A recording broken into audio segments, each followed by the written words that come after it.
Of course, once you've written your introduction and all of your body paragraphs, it's time to write your conclusion. So let's look back at the assignment sheet for the guidelines of what to include in your conclusion. The conclusion of the exploratory essay should restate the topic or research question you explored, so that's the first thing it needs to do. Review the information you found, second thing it needs to do, and state any conclusions you can draw based on that information. And I'll just backtrack here, review information, so just a general overview. Of course, you're not restating every quote that you used in each body paragraph. And then this last thing is optional. If you still have unanswered questions about the topic, you might state those in the conclusion as well. Okay, so of course, if we were in class, I would solicit some ideas from you, but I'm just working from what I came up with on my own, since I don't have the benefit of getting your input in real time. So I just copied my instructions here and then broke it down into those 4 pieces. So of course, I already know my research question: how does long-term poverty affect family spending habits? This part here where I'm reviewing the information. So if I'm thinking about how to summarize everything from all of my sources, what it comes down to is that families face tough decisions.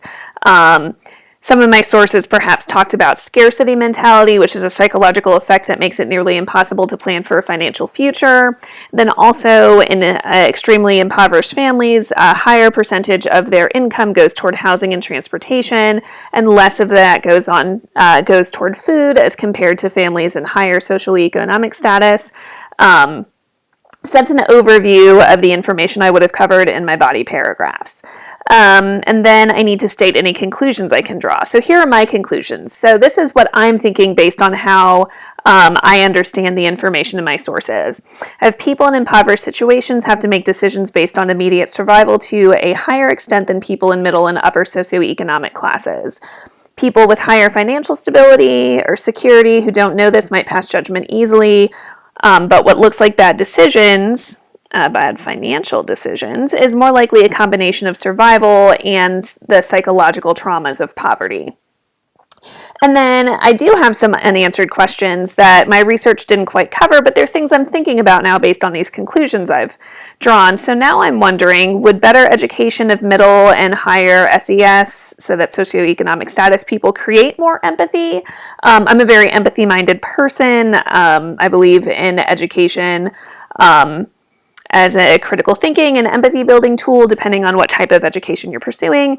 So that's where I'm thinking here. Another question I have is, what else would it take to change public or government policy toward uplift of impoverished people? So I'm thinking specifically about long-term changes, kind of foundational changes, as opposed to the barely subsistence level of financial resources available through most current public assistance systems.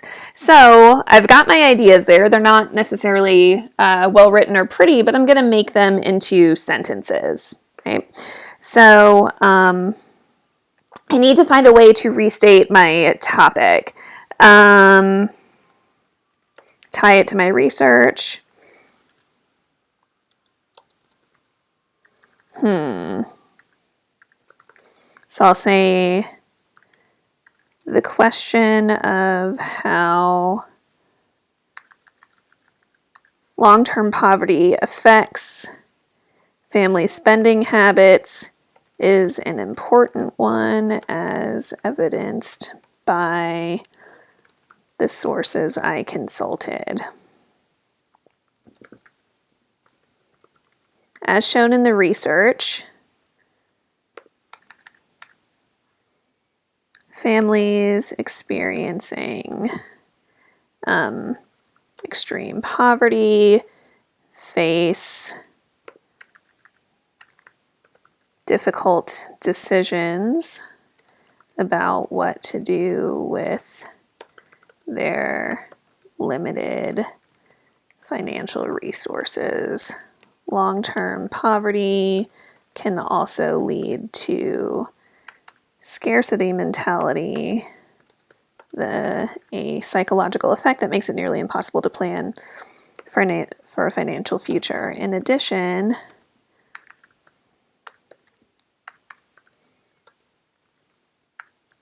families in the lowest socioeconomic,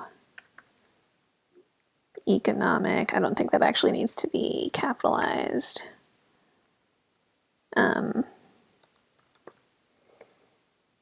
brackets have to pay a higher percentage of their income toward housing and transportation, which leaves less money to spend on food, medical care, and higher education as compared to families in higher income brackets.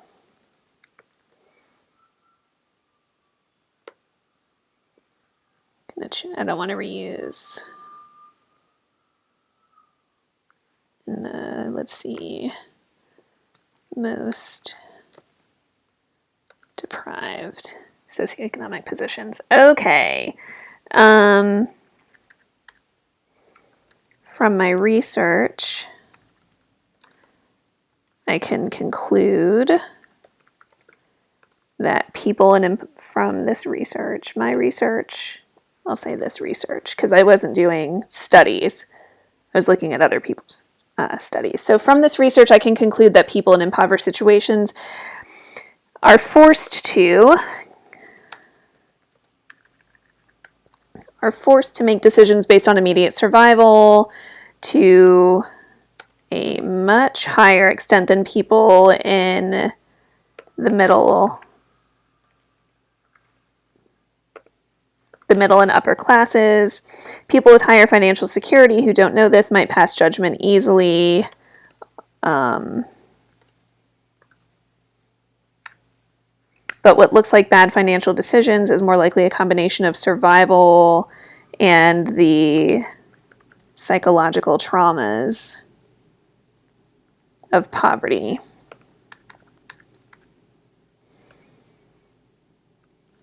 Some questions I'm left with are, would better education of middle and upper class individuals regarding the realities of the severely impoverished create more empathy?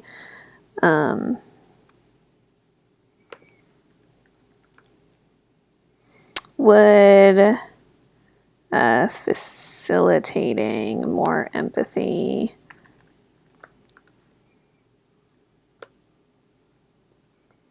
lead to changes in public and government policy in order to focus on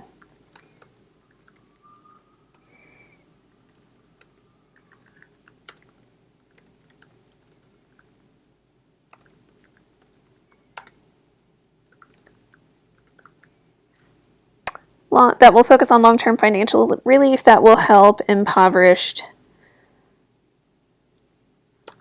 people build a more financially secure foundation. Okay, I don't really need the rest of that. Okay, so there I have a conclusion that covers all all the 3 requirements and the 1 optional element. I'm going to fix my formatting here, my document formatting, so that it looks like what an MLA style document is supposed to look like. And now, if I didn't do this in my draft document, I could just copy and paste that onto the same document where I copied my introduction and I have my body paragraphs. And then, once I've done all of those, I have a complete draft.